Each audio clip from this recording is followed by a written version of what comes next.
This is Takeshi Abo, and you are listening to Pixelated Audio.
Welcome back to the bi-weekly video game music and retro gaming podcast, Pixelated Audio. I'm James, and this is Brian. How's it going? In this installment, we're going to be talking about a game called Starfire on the NEC PC98 series of computers. It's been a little while since we did a PC98 exclusive title, and, you know, the PC98, actually the YM2608 is kind of like a special chip. We both totally adore it, and so anytime we can sneak in this sound chip, we're always excited. So it's been a while. We're always in for some great music on the PC98. Yeah, so I think the last thing we did was a music disc for the PC88 using the same chip, but it's been a while. The last episode I think we did was Ground Seed, which was episode 47 using the PC98, and so I'm glad that we're kind of diving back into it. Oh yeah, we listen to a lot of PC98 music, and so it doesn't seem to us like it's been that long, but it definitely has been a little while. Yeah, and we always kind of sneak music into the expansion packs and stuff like that, but a full coverage episode is kind of it's been a long time anyway. Yeah. So to get the show rolling, the track that brought us in was the title screen of Starfire, composed by Takeshi Abo, who is a truly amazing composer. Yeah, his stuff is incredible. He's not maybe as well known to the Western audience, but you look at some of his stuff that he's composed. I mean, he's done hundreds of different games, and you look at his compositions, and it's just consistently awesome stuff. And the music we're going to play today is just incredible. That first track, man, it's got this kind of sonar, kind of beep, beep, beep kind of sound, and it just feels like this deep space. You're just kind of casting off into the oblivion.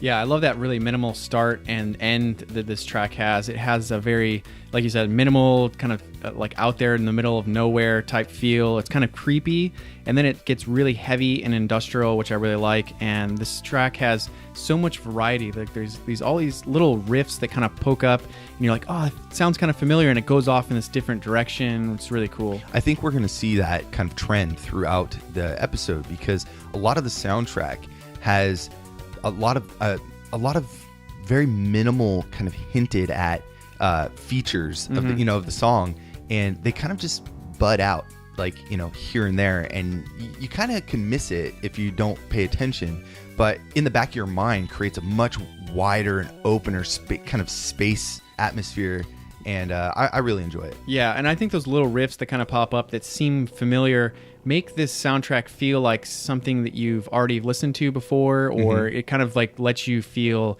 right at home really quickly, which is one of the reasons why I really like the soundtrack quite a bit. Right. All right, so let's talk about this game a little bit, Starfire. Yeah, so Starfire, like we mentioned, is for the PC9801, which is an exclusive title for that system. It's a first-person action RPG released on October 14th of 1994, developed and published by a company called StarCraft Inc.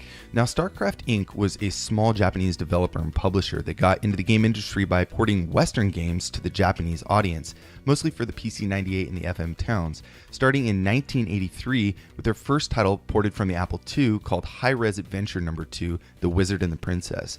I think that's such an interesting start to a company. Like, we don't really think much about people porting American games to Japanese audiences, especially so far back in the day. Right. So you're right. We didn't see that a whole lot. So it's a lot of European games like, Commodore 64, Atari, a lot of American games like Apple II and also Atari stuff kind of making its way to the Japanese audience, which is kind of a reversal for the time because, a lot of the times on the show we talk about Western companies who are porting Japanese content for us. Right. So it's this kind of weird role reversal that, we didn't see so much. Yeah, and it was cool. And they did a ton of different ports for games, including The Quest from 1984, Ultima 2 and 3, which is a third-person RPG series, 3 games in the Fantasy series, which is a very cool RPG series as well. Yeah, and that's spelled Phantasie. So you don't confuse it with Final Fantasy or something. Yeah. But it's got its own series, and it's actually a long-running series. They made a number of games. If you're not familiar, it's kind of like this, almost like a roguelike kind of RPG, but it's really neat. Yeah, they also did Might and Magic 1, 2, and 3, which is another first-person RPG series. And then there was King's Bounty, plus a ton more games. I mean, they just really made a whole lot of them. Right. Those are just some of the maybe well-known ones that made it over. But they've also developed quite a few titles themselves, like Starfire, which we're talking about today, Star Blazer, which is a side-scrolling land and air shooter, and then Alien Typhoon, total Space Invaders clone. Yeah. And then they also did Tunnels and Trolls, which is kind of like this pen and paper D&D style game. Yeah, TNT and D&D. However, they closed their doors in 1995 after porting their final title, The Legend of Kyrandia, a King's Quest style point-and-click adventure, to the PC-98 and the FM Towns in 1995. So they did a lot of porting from Western stuff, but they also kind of did a lot of in-house development, which is nice. It's not like they were just a porting house. Yeah, and I'm sure porting was a good way to supplement their income while they were developing their own titles and stuff like that, which would be a really cool way to start a company and then also develop their own titles, which, Starfire was one that we really liked. So yeah. So let's get back into the music. We're going to hear a track. This is actually the opening theme. So when you start up the game, you hear this kind of opening track with a cinematic on top of it. So let's listen to that. This is composed by Takeshi Abo.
that was Opening, composed by Takeshi Abo for Starfire on the PC-98. Now, this track is a very good opening track, right? It starts off kind of slow and then builds up as the cinematic continues. I like it. I think the bass is really defined. I think his style for introducing this kind of action sequence is appropriate and it works well. Yeah, it's another track that's really heavy, kind of starts out kind of minimal and then quickly gets into very heavy, and it still has that kind of eerie, kind of creepy feel, but it's kind of dancey. It kind of reminds me of Jesper Kite's music, like from something like Subterranea or Red Zone, which kind of has that kind of really industrial, heavy, kind of dancey feel. Yeah.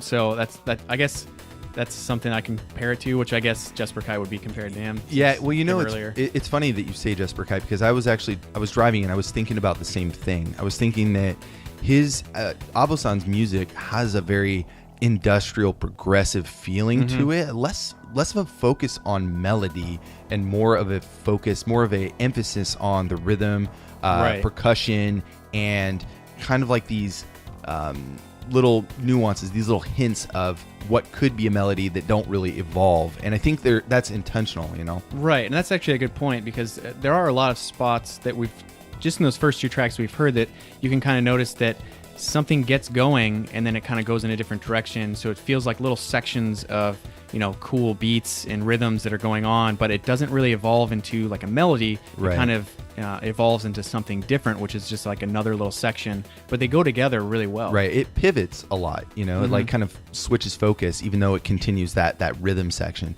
Anyways, let's get into our next track. This is called Enemy Ship 1, composed by Takeshi Abo.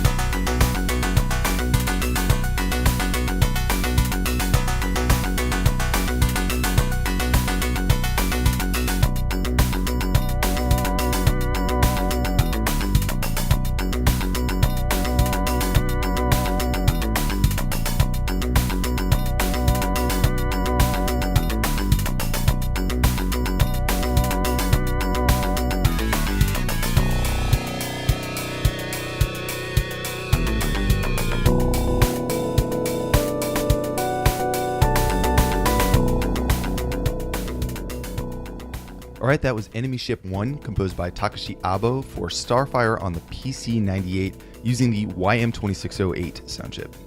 This is another one that starts off kind of slow, and then it abruptly gets very dangerous feeling.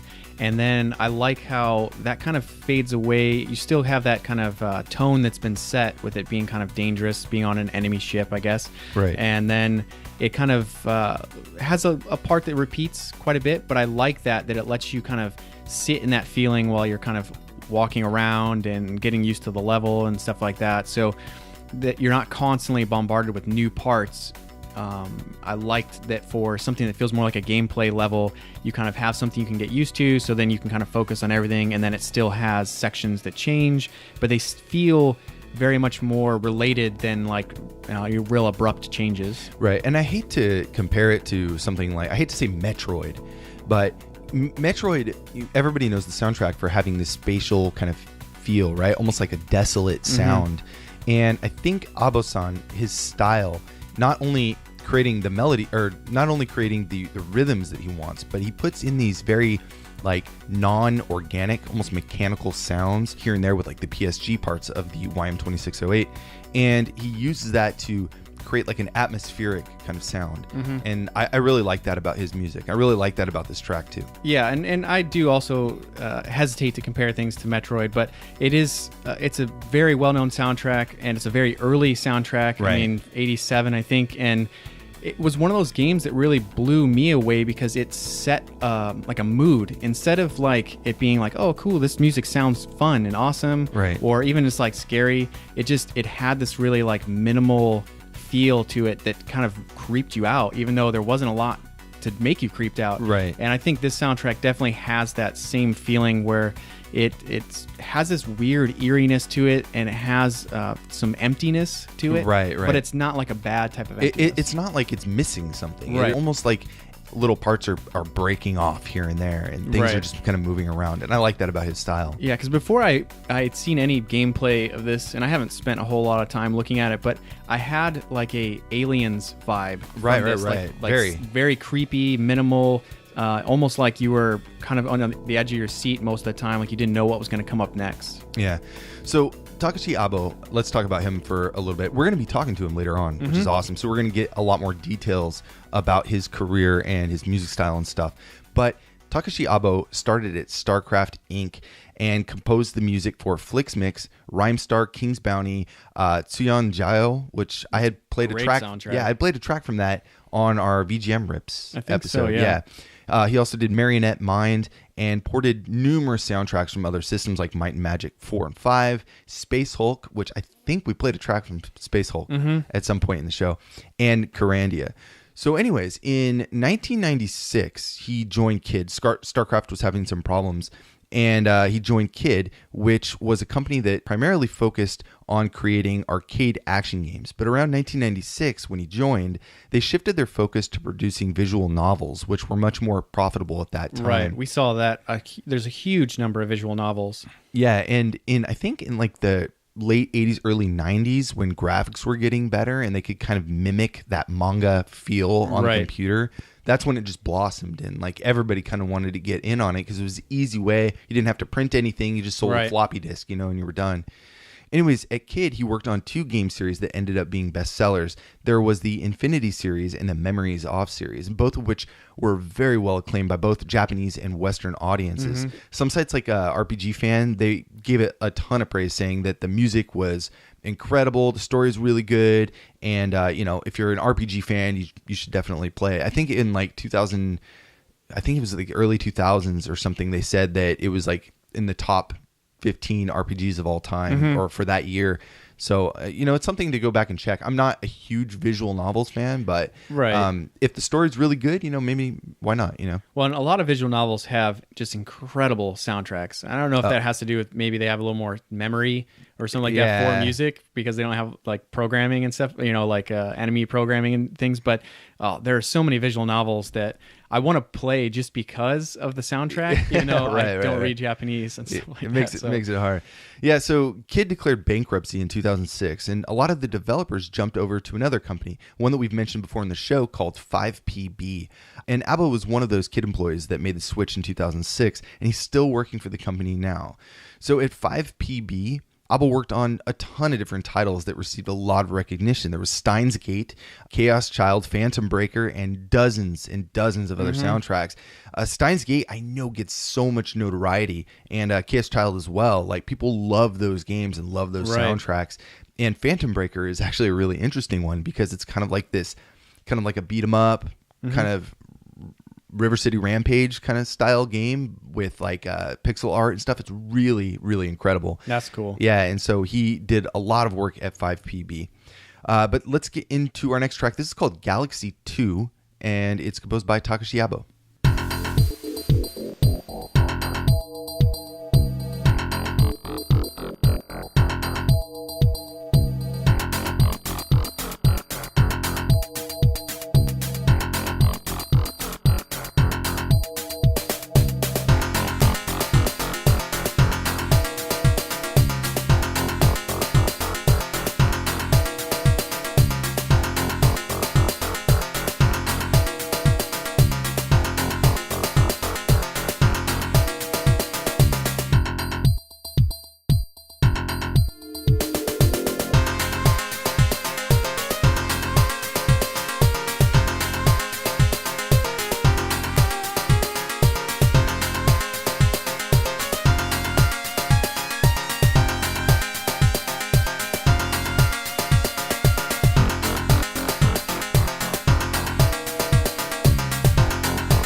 You just heard Galaxy 2, composed by Takeshi Abo for Starfire on the PC-98. Now, this is another example of just something that has like this very space-like. It's a stupid thing to keep saying it's space-like, but it has these like pulse wave kind of sound, like the womp womp womp. Yeah. Womp. It almost sounds like something is like some like magnetized, spaceship kind of coming together. And I really like his rhythm section as it picks up. It kind of has this danciness to it. We mentioned that earlier in an earlier track, but again, just a lot of energy, just smooth, relaxing track, but it has a little bit of an edge to it too. Yeah, I mean, it has like a very like tech feel. It's not very organic feeling at all. Even though all the music for early video game music is all tech. It's all made by computers, but it feels very techy, spacey, futuristic. This track was a little bit different, which I kind of liked.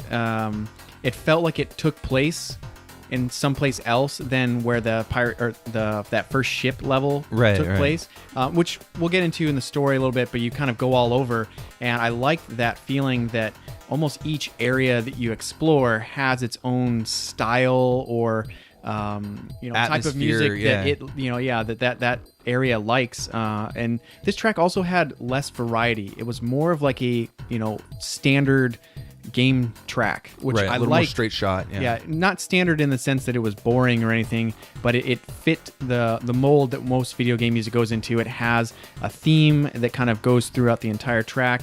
There's not a lot of like crazy, breaks from that theme, and it was just a really solid, fun track. Yeah, it was a little bit more focused. So let's get into our next track. This is Planet 2, composed by Takeshi Abo.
You just heard Planet 2, composed by Takeshi Abo for Starfire on the PC 98. The bass in this is so incredible. Yeah. It's so funky, so good, so loud and defined. Mm-hmm. It really makes this track, just sets it apart from, he uses this bass sound, this bass patch throughout the soundtrack. Mm-hmm. So it makes an appearance quite a lot. But I think in this track, it's just super, super well defined. Yeah, that was one of the things I wrote down, that it had this funky bass, that the bass was so good in this track. It did stand out quite a bit. But there was a lot of other things going on. There was those really long trailing notes. They were just kind of changing key or octave. I don't know. But it was just like dun dun, and it was really cool. It added Like these little a tiny lot. chords. Or Yeah, something, and they were just like really like just laid in there, and added a lot of fill to the track, and with a lot of the other beepy noises that were going on, which is very cool. This track also, right from the start, just gets going. There's no like slow build up to something bigger. It's just right away gets going, which I think also adds to that different area, different feel, a little bit different style type thing. I mean, this one was a little bit more funky and fun, not as eerie and creepy, but it still did have a little bit of that, which I liked. So each track is kind of like its own little ecosystem. Yeah, maybe Planet 2 was just a bunch of Toe Jam and Earl guys just hanging out. And, no, but this track, it's cool. It's really good definition of the YM2608 because it has very separate roles for each of the each of the functions of the sound chip, right? So we've talked about the YM2608, the OP&A, before on the show. Yeah, we did a whole teardown on the Ground Seed episode, which was episode 47. Right. But since then, I mean, that was 40 some episodes ago, right? Or almost 40 episodes ago. We've gotten a ton of new listeners, thankfully. So once again, we should touch on some of the key features of this awesome sound chip. Right. It came out in 1987, and the chip was primarily used in PC-88 and PC-98 computers. Right. So using this last track as an example, because I think it really defines, it has clear definitions of each of the internal functions. Plus, we just heard it, so it's always fun to hear it broken apart. Right. So the YM2608, or the OP&A, is a 16-channel FM chip with 4 internal parts, 4 main parts to it. There's 3 PSG parts, or SSG channels, that are still retained from the original YM2149F.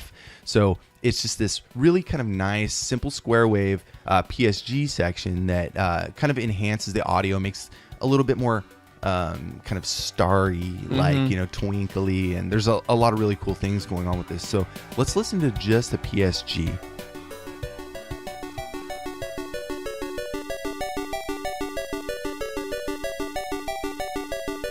So you can see it's just a simple support roll, but it adds so much. Yeah. I mean, this is almost a track on its own. Yeah. It's MSX by itself. Yeah. All right. So On top of the PSG, there's also 6 FM channels based on the original OPN YM2203. So there's 6 channels of FM. So let's listen to those real quick and see how they kind of add to the track.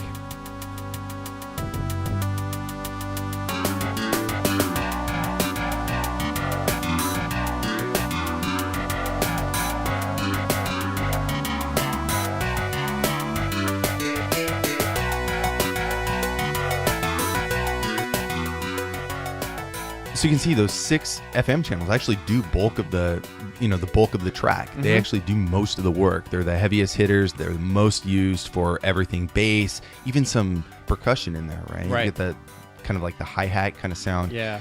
And then on top of that, it also has a rhythm sound source, which is 6 channels of 80 PCM. They're kind of caked into the ROM, right? So you get, as a composer, you get certain sounds to actually work with, and you can change those, sounds pitch and kind of modify them your own way, but there's 6 kind of defined tones that you can work with. Yeah, and those are the bass drum, snare, rim shot, tambourine, cymbals, and the hi-hats. Yes, so it's very defined and very kind of constrained in a sense, Mm-hmm. but you can do so much with modifying those sounds that you can do a lot to change the way your track sounds. So let's listen to the PCM or the 80 PCM by itself.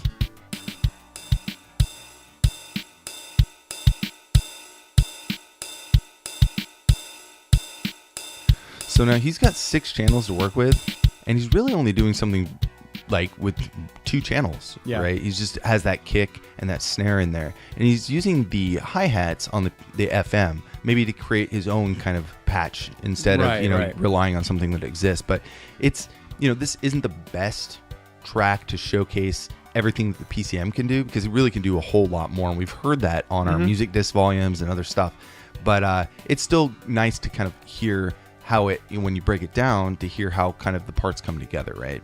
Yeah, because without that last 80 PCM sample, that cool funky kick drum wouldn't have been there. Right. Which kind of, when we're listening to it by itself, I was like, yeah, this is very Toe Jam now now. So if we listen to it all together, I mean, you can hear, maybe you might be able to notice all the parts now, like the PSG, that kick drum in the PCM, and then the FM.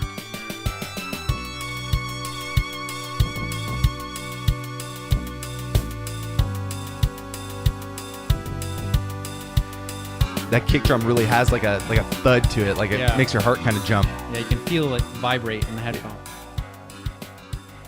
Now, there's actually another internal part of the YM2608 that we're not really going to be able to showcase today because he doesn't use it. It's the last channel of 80 PCM, which uses 8-bit compressed samples. And in the ground seat episode, we actually were able to hear that in a lot more detail. But for this, he actually doesn't make use of it at all. Right. And you don't really need to use it. This is kind of an extra functionality, right? Yeah, and we see that a lot, that composers have a lot more at their disposal than they actually use. Right. Whether they don't want to use it or they don't need it, which is really great to see that there's more that can be done, but it's not necessary all the time to make an amazing track. Right. I think that his work is a great example of how awesome this chip is, and really how unique it can be catered to each individual, right? Right. Like using the percussion on the FM channels is one thing. He didn't have to do that, but he chose to. So yeah, cool. Well, I mean, there's so many soundtracks too for the PC88, PC98. I mean, you could probably never get through all of them. Yeah. Tried listening. We've tried, but we've got a lot more to go through. Anyways, so let's get into our next track. This is a little bit more mellow. Takes a little bit more of a loungy approach. This is called My Ship, composed by Takeshi Abo.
You just heard My Ship, composed by Takeshi Abo for Starfire.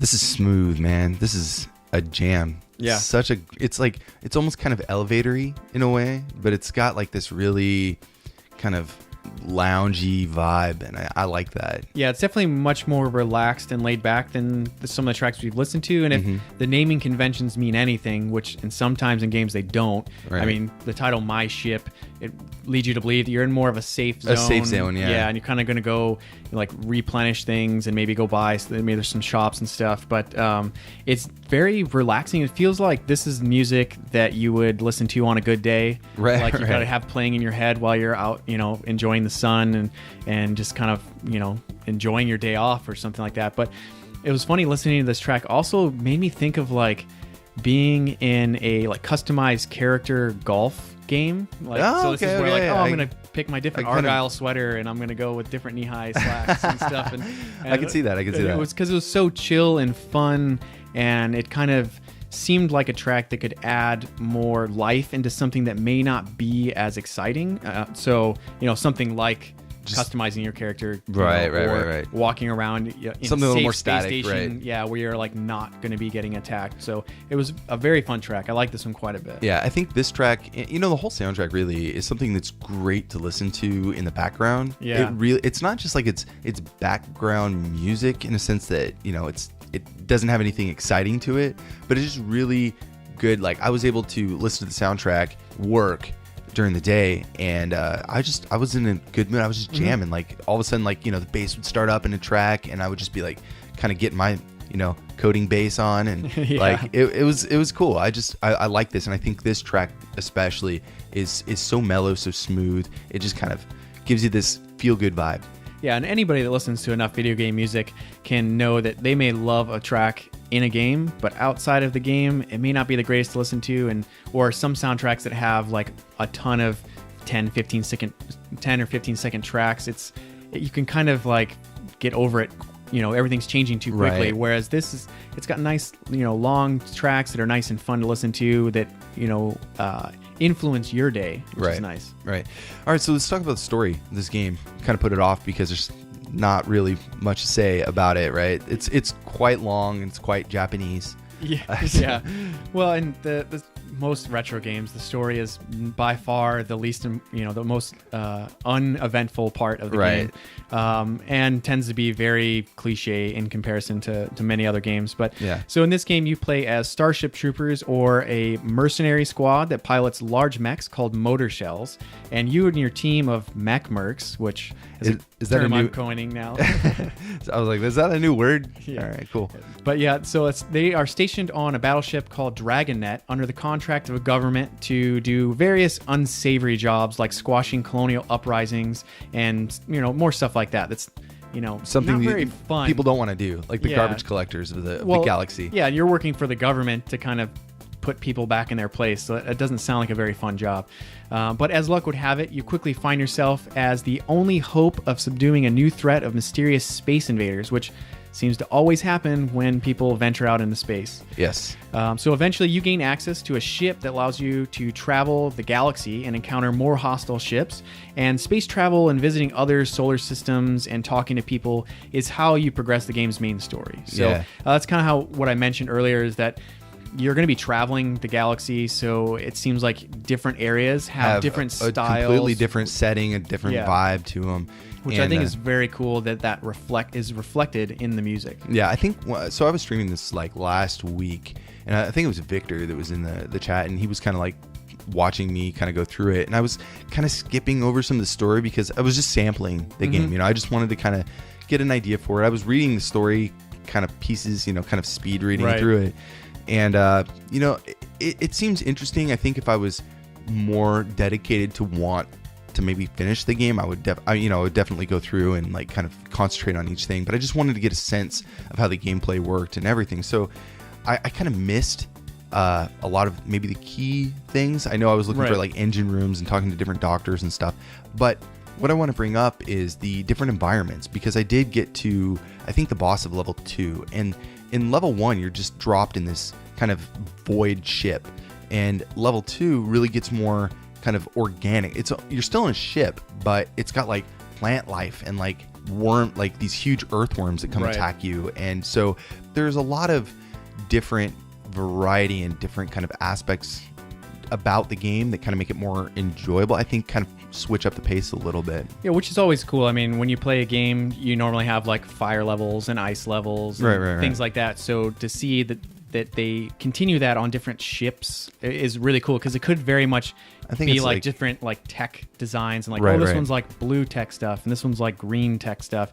But to see that they kind of they built different ecosystems or environments on these ships was really cool. I think that's like every game, you know, like Mass Effect, Metroid. I mean, you want something that is definitive of that solar system or that ship or whatever. Those different aliens are going to have different requirements for what they need to live, so it would be cool to see that.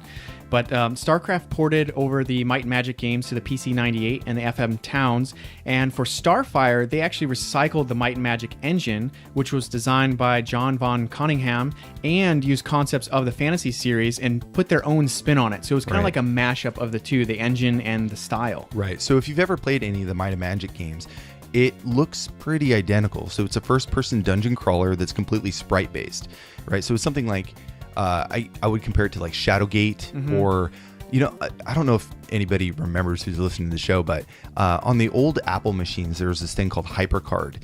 And there was a lot of games produced for HyperCard. And HyperCard was basically like a static image, but you could move like directions and the static image would just change. So you'd never really see the animation of your character moving. No transition. So you had to just kind of remember what direction you were facing, you know, like north, south, east, and west. And this game is very much the same. And so kind of moving around and seeing these just sprite-based images is a little bit challenging. You have to use a little bit more brain power to remember where you're going. Right. And I think as being more of a modern person with games that have lots of animation, stuff like that, this is a game style that's very hard to get the hang of. Whereas back in the day, this may not have seemed so out of place. Right. But so basically, you board hostile pirate and alien ships in that first-person pseudo 3D dungeon crawler. Now you navigate or move around just like the Might and Magic games, like we mentioned. But instead of an RPG combat system, Starfire crosses over to a more action-based fighting style, more like Doom. That's kind of a hard thing to say. It's not like Doom, but it's the firing system, like the battle system is more. That's the closest comparison you can come up with. It feels more like a first-person shooter than an RPG. Right. You shoot enemies that are marked on a map in real time. Right. So thankfully, there's that map, because without this, you know, I was saying earlier, you know, you got the north, south, east, and west. But because there's no transition between, you know, you're looking at a static image and you move to the left and it's another static image and you don't have that transition, it makes it really confusing. So having this map is the way I moved around. In fact, I spent more time looking at the map than I did at the the first person view, because it just made it so much easier to look and find out where I was going. Oh yeah, as soon as I saw you pop this game on, I was like, oh, thank God there's a map, because I've played a lot of games like that where, you know, you move forward and it's just like real abrupt and it's like, did I actually move? Because this hallway is all the same tiles, but it might be like 8 sets of screens. And it's like, am I going anywhere? And then I turn to the left and it's like, oh, okay, which did I turn right or left? And then now I'm totally confused, and there's like, you're 30 seconds in the game, you're already lost in a corridor. But so in this game, you don't level up using XP. Instead, you level up your combat stats from upgrades you get from engineers and doctors, and killing enemies give you credits that you use for ammo at arms dealers. Yeah, I don't really think I got to the point where I could buy anything. So I was using like the standard, I forgot what weapon it was. It was like, it wasn't a shotgun. It was like some... I think it was like a machine gun. Yeah, machine gun. Yeah, I think that's what I used pretty much up until boss 2. And I think the only reason why he beat me is because I couldn't click fast enough. Because I was like clicking and like trying to move around, but it was just taking too much time. But anyways, the second boss was like this two pillars. I think that was like the title of the boss. 2 pillars. Oh, it was like 2 pillars. I was like, what am I supposed to do here? But anyways, so I think I kept the same weapons. I didn't really get any upgrades or anything like that, but I did run into doctors. Why didn't they give me anything? Didn't give me any health or anything. Anyways, let's get into our next track. This is Battle 1, composed by Takeshi Abo.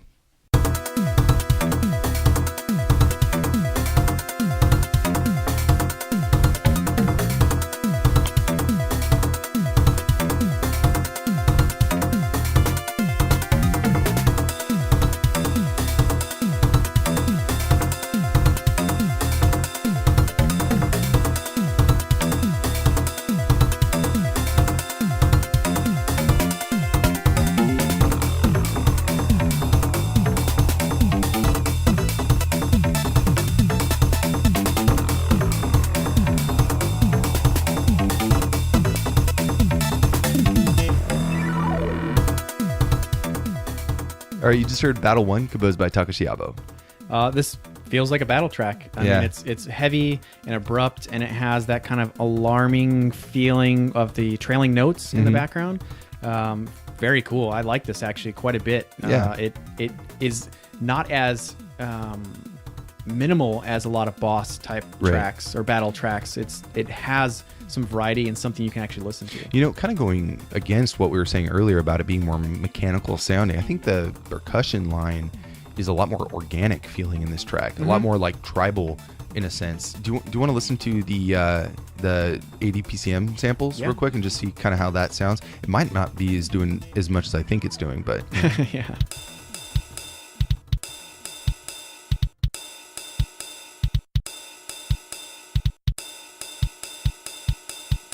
Yeah, I guess it wasn't doing as much as I thought. Anyways, just that kind of kick, snare, hi-hat kind of thing. But no, it's cool, man. I like this track. I thought it was really cool. Great battle track, very intense. Yeah. Anyways, let's get into our next track. This is the boss track. This is where I met my fate against the two pillars. So let's take a listen, and we'll be right back.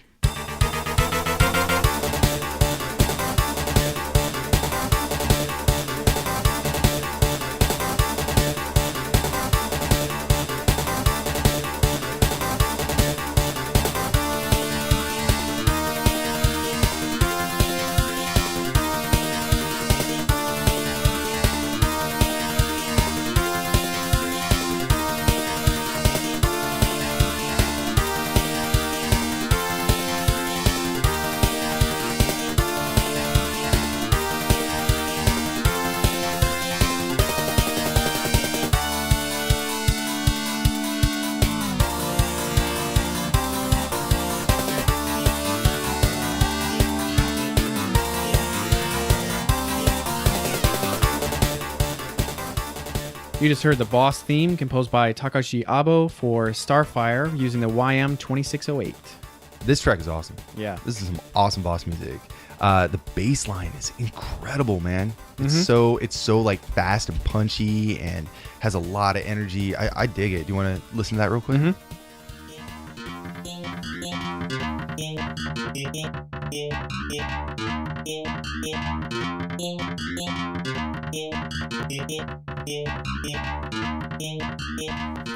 Man, so intense, so fast. No, this definitely is very energetic and intense for sure. Yeah, and he's doing that on 2 different FM channels. So it's actually 2 bass channels that are actually doing it. Yeah, it's pretty awesome. And this track, it kind of gave me almost like a Turtles vibe to the beginning, like maybe the first 20 seconds of it.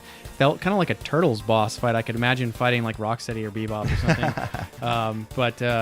I definitely like this track quite a bit. It was another track that it feels like a boss fight. It has all the hallmarks of a boss fight, but it felt more energetic and fun to listen to outside of the game than what most boss music feels like. I agree. No, this is a really cool track to listen to. I think for me, again, going back to the bass, it's so fun and enjoyable to kind of, pick that part out and really kind of listen to how everything kind of wraps around it. And it's like, and it's kind of in the background. So it has this menacing kind of like funk to it. And I like that. It's a very cool riff. It just isn't just like dark and menacing and dangerous. It has like some kind of flair to it and a little bit of funk as well. Yeah. All right, so this next track is called Planet 3, composed by Takeshi Abo.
That was Planet 3, composed by Takeshi Abo for Starfire.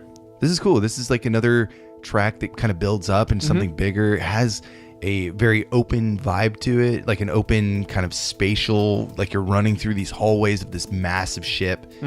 And I really like it. Again, the bass, very funky, but progressive, moving forward, not too kind of sluggish and delayed. The synths, actually not the synths, but the PSG in the background plays like a really kind of mysterious role. I think it's like almost like a do-do-do-do-do, and then it kind of like trails off and waits for you to kind of like when is it coming back kind of thing, you know? Where did it go? Yeah, where'd it go? Anyway, I liked it, Yeah, this was a very cool track. It, once again, is very different from the other planets or ships type themes that we've listened to. This one with the long trailing notes, it gave me more of like an advanced civilization feel.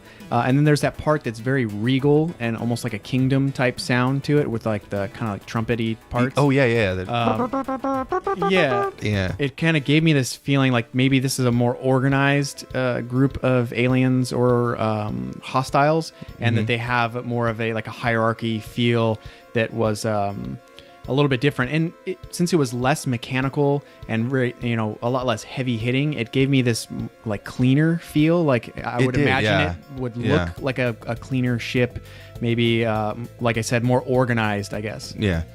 So, we talked about how the gameplay is, and we talked about how there's like a single screen, kind of this static sprite based, view, but the graphics themselves are actually pretty good. Oh, I think the graphics are gorgeous in this game for how old it is and for what it is. And, right. Like looking at the cutscene and stuff, you have this internal view of your ship, and you can see like popping up on the screen like others in your squad or whatever kind of coming in and talking to you and stuff. It's very Star Fox in that sense, how you have the guys at the bottom of the screen, but in this they're kind of overlaying your main view of like the deck. Yeah, kind of like manga panels. Right. And one thing I noticed right away is so their mouths move when they talk, when they're giving their part that they're talking about, and so not only does that help who's actually talking, but their mouths make multiple different mouth shapes. It's not just like open, close, open, close, open, close. Oh, it's like they make like kind of like O and M and like different shapes, like they're actually saying different words. Right. Which I thought was very cool. I mean, that's obviously an extra touch. That's more sprites that have to be made and more detail, which I thought was very cool. But I mean, this game has like shadows and dithering everywhere, which makes it feel very complex and very realistic looking for like actually shaded like really nice drawings. There's lots of really cool tech stuff. There's like real perspective. Like in a lot of games, everything gets locked into like an isometric view, and it's not quite how you see things in reality. Right. Because as you move away from the viewer, things start standing up more upright and start tilting more the opposite direction. Right. And the cutscenes are like that, which gives it much more of a realistic feel. Like they're all hand drawn and really thought out, yeah. And then also one thing that I noticed too is that like we mentioned, like and whenever you move, there's a different static image. Those images are incredibly detailed. Like it's not like how when you played early first-person shooter games, they were very simple. Yeah, well, that's a clear block wall. Like there's perspective, lots of detail, paneling. Right. So it's not quite as I mean, it's still easy to get lost in where you're at, but they do kind of help you out with lots of detail. Right. So to kind of compare it to like something like Wolfenstein, right? Wolfenstein was polygon based with like sprite texturing. Right. And so they had to be very careful about how much detail they did on the sprites themselves or in the actual, sprite maps, right? But with this, because it's a static image, everything can be hand drawn. And so you get a much more unique and I guess kind of stylized touch to each view that you're looking at, right? Well, and I've played some other games too that were sprite based like this, where they're moving around, and it kind of seems like they built, say for like a hallway, they built like one set of rooms and you're moving it, and you turn left and it looks exactly like when you turn right. Whereas this game, different areas have really cool like tech like patterns and paneling and stuff, which is really neat. Yeah. All right, so let's get into our next track. This is a little bit change of pace. This is a slower track, a lot more subtle, but we can hear Takeshi Abo's more dramatic approach to music in this game. So this is called Event Number 1.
You just heard Event 1, composed by Takeshi Abo.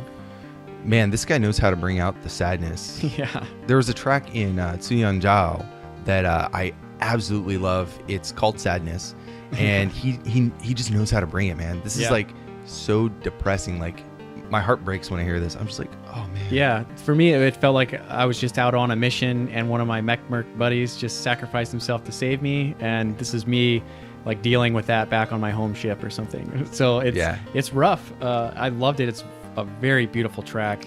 Very minimal, very repetitive, but with like, or even with that repetition, he adds some different things with the PSG to make it kind of change and kind of swell and have its own kind of different parts to it. Yeah, I mean, it was just a great track. I really liked it. And it shows his variety. Like, he doesn't just... Right. I mean, this whole soundtrack so far has showed his variety with, different themes, and each track feeling like it fits with like a different civilization or whatever. But this is like something completely different, which is very cool. Let's get into our next track. What do we got? Next up, we have Enemy Ship 2. All right.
That was Enemy Ship 2, composed by Takeshi Abo for Starfire on the PC-98. Another really cool track. I like this one quite a bit. Yeah, I know, me too. This is probably one of my favorite tracks. Yeah, I like how this one starts out and it immediately feels creepy or like kind of dangerous, but then it kicks in and it feels like you as the player take control. Like it almost felt adventurous, or like you enjoy this type of battling, like that adrenaline from being in battle. Right. And I thought it made me think of like kind of the themes that games kind of tend to take. There's usually the reluctant hero that is just some kid or something like that, or some guy.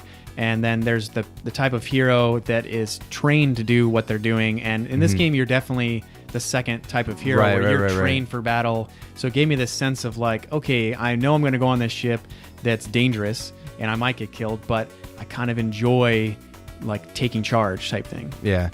I like that the melody, so there is some melody on here, right? I like that it's very low. It takes more of a passive approach. It's very eerie and kind of wafty, if that's the best explanation. But it's got this really like kind of subdued sound, and it's very, very mellow and kind of drags out and kind of disappears.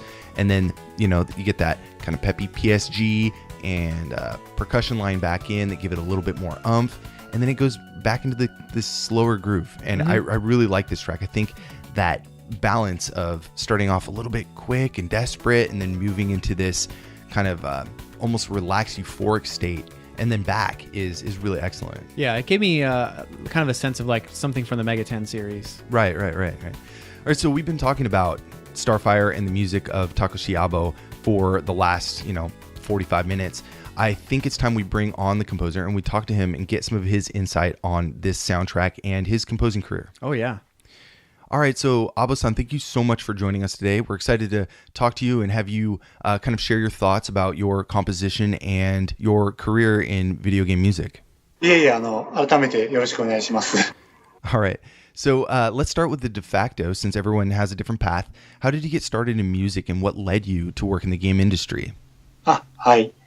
もともと小学生ぐらいの時、自分が12歳、11歳、12歳ぐらいの時に、ゲームが大好きになって、作れるっていうのを知らなかったんですけど、作れる環境っていうのが、パソコンであるっていうのを、その時初めて知りまして、で、パソコンで作るゲームというのに興味を持ちました。Way back when I was an elementary school student, 11 or 12, I was totally in love with games, but had no idea how they were actually made. But when I eventually learned that games were created in a PC environment, I became quite interested in game development. 最初はゲームを作ってたんですよ。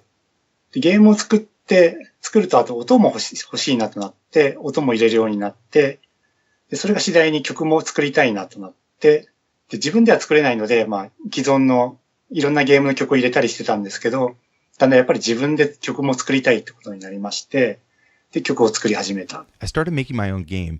And after it was finished, I realized I wanted some sort of sound put into it as well.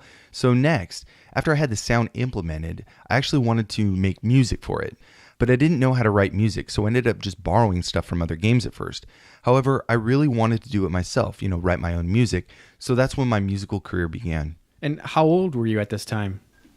だいたい中学校13歳ぐらい、13、14歳ぐらいですね。若いですね。I don't know. It was junior high, so probably about 13 or 14 years old. That's incredible. That's awfully young to start programming your own game, Yeah. especially when there's no resources like the middleware that we have today, right? Yeah. So, how did you become involved working at StarCraft? We've kind of talked about StarCraft and its history, but how did you get employed at the company? で、そうですね。その中学校ぐらいにゲームを作るようになりまして、で、その時は全然、大したもんじゃないんですけど、高校が終わるぐらいになると、X1 っていうマシンから、シャープ X1 から X68000、そうですね。X80000、で、ゲームとか、ゲームを想定した曲を作ってたんですよ。ロールプレイングだったらこういう曲を作りたい、シューティングだったらこういう曲を作りたいっていう、いろんな曲を、200曲、100から200ぐらい作ってまして、でその中から40曲ぐらい選んで、スタークラフトに送ってみたんですよ。Right. So like I was saying, around junior high, I started making a game. I mean, at that time, it wasn't really a big deal or anything. But by the end of high school, the Sharp X1, or maybe it was the X68000, had just come out, and I was using that. And so I started making music with a specific focus in mind. If it was a role-playing game, I'd do this type of music. If it was a shooting game, this type, and so on, which came out to around 200 different songs. And then from that group, I choose about 40 or so songs and send it over to StarCraft. はい。で、なぜスタークラフトかっていうと、昔、その小学校ぐらいの時に、初めて電気屋さんで見たゲームが、ミステリーハウスとか、あの辺の古いアドベンチャーゲームでして、で、そのミステリーハウスっていうのは、日本だとマイクロキャビンっていう会社とスタークラフトの2つがなぜか作ってまして、で、自分はそのスタークラフト版っていうのを知ってたので、スタークラフトって同じ県内にあって近かったんですね、自宅から。まあ1時間ぐらいですけど、まあ、近いので、まあそこに突然送ってみたんですね。But if you're wondering, like, why StarCraft, I remember I was in elementary school, and the first game I saw at an electronics shop was an old adventure game called Mystery House, which was made by both Microcabin and StarCraft. Since I was more aware of StarCraft, and they were also in the same prefixture, just about an hour away, I figured I'd give it a shot and send over my samples.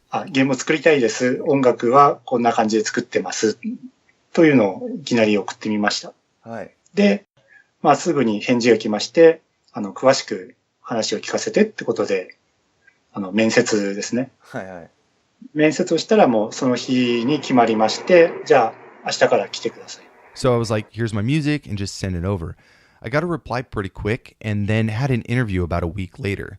They made their decision the same day, and they called me back in to come in for work the next day. That's sounds like a lot easier way to get a job. You know, just send them your work, do a quick interview, and hey, come on for work the next day. You're ready to go. Yeah. Well, back then everything was a little bit different, and maybe there wasn't quite as much competition for the number of companies that are out. But that still sounds just incredible. Yeah. So, in our opinion, we really love the way your music focuses on the mood. How would you define your music style? 解釈。やっぱり音楽、単品で聴くのと違ってゲーム音楽ってシーンに合わせて作ったり、物語に合わせるので、やっぱその物語に合わせたゲーム、音楽だったり、シューティングゲームだったら、その、スピーディーな展開だったり、明るい暗いとかボスだったり、そういうのがゲーム音楽かなと思ってます。All right, so I guess unlike other forms of music, game audio tends to match the scene or adapt to the story. For example, in a shooting game, I want to account for speed, visual contrast, and other things like boss battles and match that feeling. Which is definitely one of the things that we noticed with this soundtrack in general. Right. And I'm sure your style was shaped by the music you liked. Could you tell us about some of your influences? そうですね。まあ、やっぱり YMO っていうイエローマジックオーケストラ。まあ、YMO は半分演奏、半分自動演奏なんですけど、その自動でコンピューターが音楽を全部やっちゃうってところに、まあ、そうですね、幼少の頃結構衝撃的で。Well, of course, YMO, Yellow Magic Orchestra, I mean, their music was basically a blend of analog and digital instruments, both performed and sequenced. It was so impressive at the time that a computer could produce all that sound automatically. まあ、自分の父親に初め聞かせてもらって、この音楽は誰が演奏してるのって聞いたら、機械だよっていう。機械が作ってるの？機械が演奏してるのっていうので、やっぱり、そこで興味を持ったのが YMO ですね。My father had me listen to some of their music, and I remember asking him, who's playing the instruments? And he was like, it's a machine. And I just didn't understand the concept. Like, how could a computer play music? And so that's why I became so fascinated with YMO. それも聞きつつ、やっぱ当時のいろんな音楽、日本人の歌手だったり、はい、あとは、まあ、そうですね、洋楽ですと、普通にビートルズだったり。そうか。まあいろんな、もうジャンル決めないでいろんなの聞いてましたね。Also, a lot of Japanese singers at the time. Western stuff like the Beatles. I don't know. I didn't really stick to any genre. I just listened to pretty much everything. やっぱり影響を受けたとなると、その YMO だったり、あとは映画のサウンドトラックですかね。日本のアニメの、風の谷のナウシカとか、はい、作曲するようになって影響を受けたのが結構いろいろありまして、まあ当時のゲーム音楽にも結構影響を受けてますね。So definitely influenced by YMO, but a lot of other movie soundtracks. Japanese animes like Miyazaki's Nazca of the Valley of the Wind. Really, there's so many things that influenced me, especially a lot of other game music from that time. That's very cool. So what sort of game soundtracks did you like? 好きなのはもう昔のいっぱいあるんですけど、まあ、スコナミさんでしたらグラディウスっていう。セガだったらスペースハリアー、アウトラン、スーパーハングオン、もうあの辺のゲーム全部ですね。The older stuff. There's a lot. For example, for Konami, I was a big fan of Gradius. For Sega, there's Space Harrier, Outrun, Super Hang-On. I guess during that time, pretty much everything. Yeah, that sounds like us. Yeah, pretty much anything from those days is excellent. We listen to. ほぼ毎日ゲームセンターに行って、人がやってるのを聞いて、で、カセットレコーダーを持っていくんですよ。ゲームセンター。で、人がやってるところを録音して、はい、一応断って録音してもいいですかってこう聞いて。で、あとはパソコンですね。友達の家に行って、また同じようにカセットテープで、友達がやってるゲームを録音して、で、その録音したのを家でもう何十回ってもう、延々と聞くわけですね。で、それがやっぱり影響してると思います。ゲームの音楽が好きだ。Just about every day I'd go to the arcade and I'd bring a tape recorder with me. And I'd go up to a machine where people were playing and I'd ask them, hey, is it okay if I record the music while you play? I'd do the same at my friend's house when they were playing games on the computer. I would just listen to those recordings I made at home over and over and over. So that had a major impact on me. That's very, very cool. Yeah, that's funny. I mean, going to an arcade and being like, hey, dude, you mind if I just kind of get in on this music action here and hold up a tape recorder? That's cool. Yeah. I mean, it's not like, oh, I want to bump in and play next. It's like, hey, I just want to record the music. And then, I mean, we've heard a lot of stories like you and I used to do something similar with tape recorders, but I mean, I did up to the TV or something. Yeah, I did it in my own home. Yeah, same here. But no, that's pretty cool going to and what is the audio fidelity you're getting, right? Like you're in an open arcade, but I mean, still, I mean, that's some dedication to really loving that game audio, you know? Right. So today we're talking about Starfire for the PC-98, an earlier composition of yours while you were at StarCraft. Looking back, how was this composition important to you? もう、なんでしょう、宇宙を舞台にしたゲームなので、その宇宙で、なんでしょうかね。半分ぐらいは自分が作りたい音楽なんですね。Well, it's a game set in space. How do I explain this? Well, anyways, half the music was something that I just wanted to write. こういう音楽を作りたいっていうのが半分で、半分ぐらいはそのゲームに合わせた音楽、スターファイアの物語。どんな物語だったかすごいちょっと昔で思い出せないんですけど。So yeah, half was something that I wanted to write, and the other half was more tailored directly for the story's atmosphere. You know, it's been so long, I don't remember very well at all. 異星人がいて、その異星人との交流の、人間と異星人、生物ですね、との交流の話だと思うんですけど、映画で言うと未知との遭遇とかそういう、得体の知れないものとの遭遇していく物語。はい。という感じの音楽で作ってたと思います。はい。もう20年以上前なんで。The story is about an interaction between humans and the unknown. So the story, I believe, is these humans are exploring these unknown ships and creatures. It's kind of like the movie Close Encounters of the Third Kind. It's just kind of like that encounter, I guess. You know, again, it's been a really long time, so I probably messed that up. But no, I can totally see that like this game has this, when you're boarding the different ships, you don't know what to expect. You don't know what is going to be there.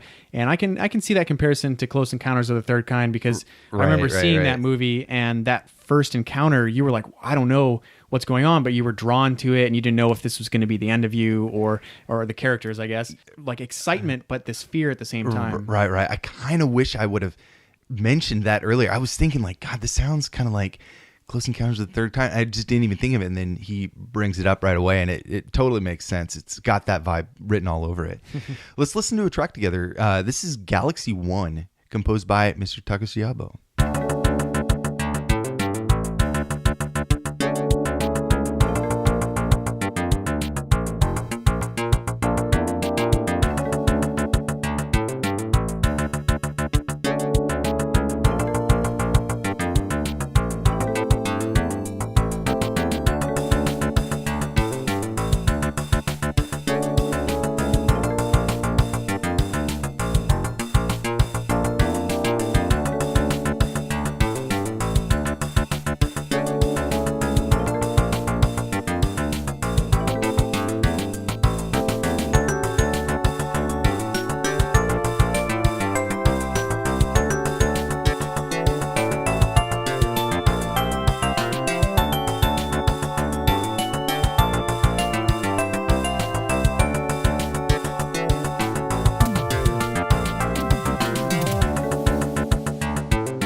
You just heard Galaxy 1, composed by Takeshi Abo for Starfire. I love this. I mean, I love everything about this track. The bass is so funky. It's got like, some mute, some like bends, and just got, it's so funky. And then it's got this really smooth kind of beat on top of it. Rhythm just drives the track forward. It's really incredible. Yeah, it's another really relaxing track, kind of like My Ship, I think was the title of the track that we played earlier, that just felt like everything's safe and good, and you're kind of in that golf shop picking out a new golf glove or something. All right, so Abo-san, could you tell us your thoughts about this track? これですね、ベースの音色を最初にこのスタイファイアに限らないんですけど、音楽を作るときにまず最初に音色を作るんですよ。はい。ほぼ半分以上、ほぼ全ての音色を作って、でその音色を使った曲を作ろうっていう感じで作ることが多いんですね。この FM 音源の場合は。Yeah, so the bass tone, and this isn't limited to Starfire, but when writing any song, I have to start with creating the tones and instruments in FM. And so I'd make probably half of the tones early on and then try to start writing music using what I've already created. And that's how I did it most of the time, at least, when using the FM sound source. で、この Galaxy 1の場合は、まず最初にベースの音色。ベースこれ3つの音色を使ってまして、低いベンって音と、あとはミュートした音、ピッっていう短い音、あとはスラップで高い音階のとこピンって弾いた時の音の3種類の音を切り替えて、一音一音切り替えて、ベースのフレーズを作ったんですよ。But yeah, for this song, I started by creating the bass sound and ended up using 3 different tones. The low sounds, the muted tones, and the slap bass tone that starts really high and then kind of drops. So I would mix and kind of switch those 3 tones around one by one and eventually land on a phrase that I liked. で、このベースフレーズを活かした曲にしようってことで、コードをつけて、リズムをつけて、って言って作った曲ですね。So once I had this bass phrase, I would start adding the chords and then the rhythm section. なので、ベース周りに結構思い入れというか、頑張ってた記憶がありますね。はい。So yeah, everything surrounding the bass, I remember really wanting to make use of that sound I created, and I was really dedicated to using it. Well, that's really cool to hear that the bass is kind of like the backbone of the structure, because to us that felt like a very important element to a lot of these songs. Right. So what was your process for writing music on the PC98 using the YM2608? What hardware and software did you use to write? ソフトウェアはStarCraft で使っているミュージックドライバー MUSDRV ミュージックドライバーがありまして、でそれを自分用にカスタマイズして、いろいろ拡張機能をつけてまして、でそれを制御するのに MML 演奏するんですけど、MML という言語をテキストで書きます。For the software at StarCraft, I used one of the standard drivers at the time called MUSDRV, and I customized that to fit my needs, and also added various extensions, etc. Of course, this was all written in code, specifically MML, which is all text and data. でそのテキストデータで音楽を制御するのがFM 音源は割と一般的でして、StarCraft でもその同じように。And with that text data or code, you're able to drive the FM sound source. And we did that the entire time at StarCraft. ハードウェアは、当時は PC9801 の DX2 ですね。CPU で言うと286、インテルの286チップで、それくらいですかね。もう本体だけで作るわけです。On the hardware side, back then I used a PC9801, the DX2 model, and the CPU was an Intel 286, and really that was about it. That's all I had. Wow. Seems pretty minimal. I mean, no keyboard, no MIDI stuff or anything, just because he's not sequencing it. He's actually writing it in MML. That's incredible. Just everything done on the computer right there. Wow. Computers making music. So back to the software. You didn't use Recomposer or any software like that? レコンポーザー使わないですね。オール MML。もう、StarCraft のはすべて MML ですね。No, not at all. During my time at StarCraft, everything was MML. And did you use the MUSDRV driver the entire time? これはStarCraft でずっと使ってたドライバーなので、割とスタンダードですね。で、StarCraft 後期フリックスミックスだったり、ライムスターっていうタイトル、その2作品は、違うドライバーを使ってます。It was the standard driver, so we used that nearly the whole time. However, in later stages for games like FlixMix and RhymeStar, we moved over to a different driver. はい。 So anyways, I noticed that in later games, you used a driver called Corin. Is that the one? これこの当時はコリンまだ開発中でなかった。そうなんですか。はいはいはい。これの後ぐらいにちょうどできまして、スターファイアの後作ったライムスターで正式導入してます。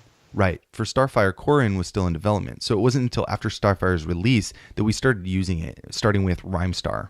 Oh, okay. I guess that makes sense. Yeah, because we were looking at some of your other compositions and we noticed the driver was different. So I was kind of curious about the driver and stuff. I think that's kind of interesting to see how the company shifts their focus, make tools a little bit easier, right? Yeah, and what tools they choose to implement, whether it's based on cost or what's new and hot. So it's kind of neat to see. Yeah. So we didn't know a whole lot about StarCraft. There's not a lot of information. So could you share us some of your experiences working at the company? もう昔ながらのソフトウェアハウスで、一応社屋がありまして、広いワンフロアで、で、そこにもうグラフィックプログラムですかね。グラフィックプログラムのフロアがありまして、Sure. Long time ago, prior to doing games, they were a software development house.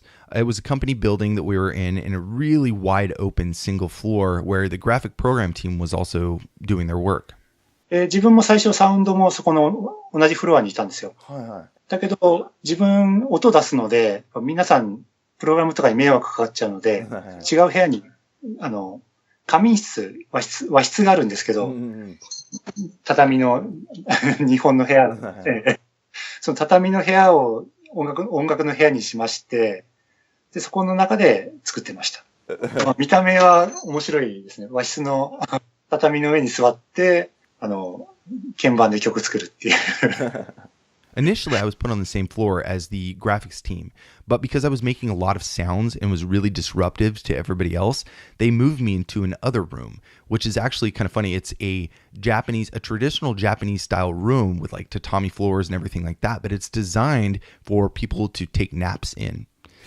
Yeah. So this is where I made all the music. That's really funny. That's hilarious. Yeah. I mean, back then, in Japanese companies, if they had their own building, I guess, they would have this room where you could actually go and take a nap. People that had to work long shifts, maybe it was security or whatever, but they had like a sleep room, a temporary sleeping room. Well, I guess StarCraft have to give up their sleeping room for music. Yeah. But it's just so funny to imagine like a big, I've seen companies now still do that with big open wide spaces.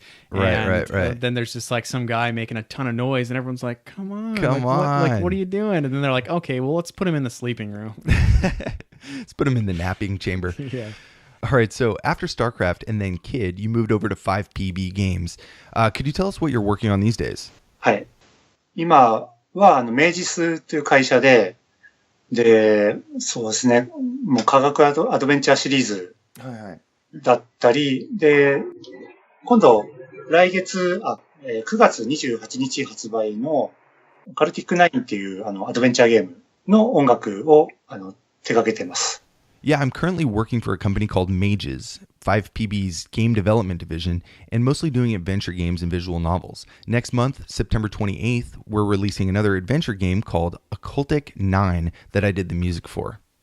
Very cool. Yeah. それもともとアニメなんですけど、アニメの音楽を使わないで、ゲームはゲーム版で、自分でまた作り直したっていう、ゲームになります。よろしくお願いします。Originally, this was an anime, but we decided to create a completely new soundtrack. That's awesome because, he's been in the game for, since 1990, and he's still composing stuff to this day. That's awesome. That's almost 30 years of writing music, and he's still doing a lot of chiptune stuff today as well. Yeah, and that's one of my favorite things to hear. I love hearing retro composers, or what are now considered retro composers, that are still making music today, and then being able to see that career transition and, adapt across different systems and learn new skills. It's amazing. It's just like any other like artist or musician, to see like what different decades have brought. So. Right. So Abo-san, thank you so much for sharing your knowledge with us today. We really enjoyed speaking with you, and we'll continue to look forward to your upcoming compositions, especially Occultic 9. I think that's going to be really cool. I can't wait to hear the soundtrack. And anything else that 5PB Games puts out is usually pretty awesome in the sound department. So very cool. Thank you so much. いえいえ、こちらこそありがとうございます。 Oh man, like all of our interviews with different composers, it's just completely awesome. Yeah. I mean, the things that you learn, like being put in a sleeping room, that's just hilarious. It's I so know. great. A really nice guy. I'm glad we had the opportunity to talk to him. He was saying before we recorded, he's like, oh, we can do another show about some other stuff later on. So yeah, it's always awesome to get more input, more insight. He really enjoyed talking about some of this classic stuff. So and that brings cool. a smile to my face too, seeing how some of these composers are just so happy to talk about stuff that they probably thought were long forgotten. He said this is the first time he's ever done an interview in, well, kind of in English, right? Yeah. So especially about Starfire. So that's awesome. Yeah, very cool. Anyways, let's get into another track. This is actually unused in the game. It's called Unused Music.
All right, that was Unused Music, composed by Takeshi Abo for Starfire on the PC-98 using the YM2608. Another really cool laid-back track. Yeah. Seems like it could have worked for like an ending cutscene type thing, but it would interesting to see they didn't use it. Yeah, maybe like My Buddy's Ship or something. Yeah, again, really just loungy, cool, laid back. It just feels really kind of passive and peaceful. Cool. Honestly, this soundtrack is awesome. It's so killer. It's just it kind of reminds me of a little bit like a mix between like a Ground Seed and an Outfoxy's soundtrack, somewhere kind of in between. It's got like a little bit of jazziness to it, a little funk, but also some kind of desperation and drama thrown in. Very cool. I mean, when we were doing the research on this episode, there wasn't a lot. This isn't a very well-known game. Even in Japan. And the name Starfire and then the company name StarCraft obviously has very difficult they're very difficult to dig through everything. But I did notice that the soundtrack does seem to be the most popular part. When looking it up, I found numerous YouTube links to the music. So that's always great to see that even though people don't know the game and maybe have not researched it much, they do seem to like the music quite a bit. Yep.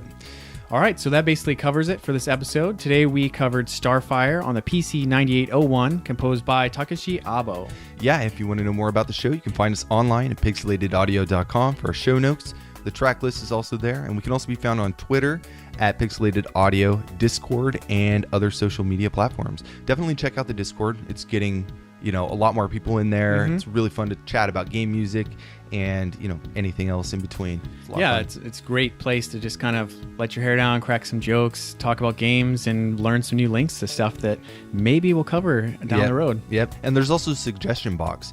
James and I, we got a lot going on. Sometimes we can't always think of what we want to do next. So having some tips from you guys is always helpful. And we would love to kind of, if there's a soundtrack that you guys are like, oh, you guys got to do an episode on this, pop it in the suggestions box and we'll give it a listen and go through it. There's already a few on there that we're like, oh, we should do this. Oh, yeah. So awesome. Yeah. If you guys like the show, we invite you to leave a review for us on iTunes. That always means a lot.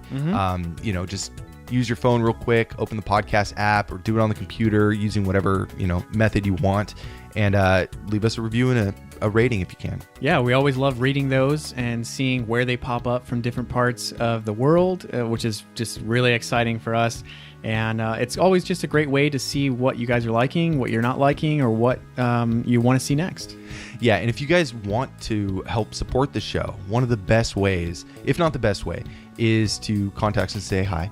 Or or go to patreon.com/pixelatedaudio, and you can do as low as $1 a month, and that directly supports the show. We do want to give a shout out to a few different people who have put pledges in this last month. So you want to read those off? Yeah, our new patrons are B. Najari, Warrior Bob, and Jonah Beely. So thank you so much for supporting the show. It really means a lot to us. Yeah, it's really important that we have you guys' support. It doesn't necessarily have to be Patreon, but we do also want to give a shout out to Larabors for upping his pledge amount, because that's awesome, and we need to give him another shout out for supporting the show for so long. But want to say thank you guys. Everything that we've gotten so far, feedback and stuff, has been really great, really positive, and we just really enjoy doing this show and want to keep it going. Yeah, 3 years. It's great. It's a long time, and we're just really excited to keep it going. Yeah, and if you are in the San Francisco Bay Area, coming up, I think next week, right? Yeah. We got our live panel at Mag West, which is MagFest's first time coming out to the West Coast, and it's going to be continuing each year after that. So we're going to be doing a panel on Sunday, I believe. Yeah, Sunday around 12:30. Yeah. So come by, say hi, check it out, or join in the panel if you want. Yeah. It's always we can always, the more the merrier, right? If you're new to the podcast, make sure you check out some of our past episodes, like Dragon Fighter, which was our last episode. Great soundtrack. Yeah, Natsume masterpiece. And Ground Seed, another PC 98 game that was episode 47. Yeah. Talked about it a few times on the show, but it's a good one to kind of go back to and listen to the hardware. We talked about the PC 98 hardware and the sound chip as well. I think that was our debut for the PC 98 episode, and we felt very proud to really do a lot of research on a game that almost no one worldwide had ever really heard about. Right, and there was a reason why we went into so much detail on that game, because it was actually a pretty good game. The story was actually really good. Starfire, maybe not as much, so we kind of left it a little bit basic on that. But anyways, thank you guys so much for supporting the show, and we'll see you back in a few weeks, and we will be putting the live episode in the feed as well. So the track taking us out is the ending theme of Starfire, composed by Takeshi Abo.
あ、そうですか。はいはい。ぜひもう一回ちょっと猫が悪さしてまして。はい。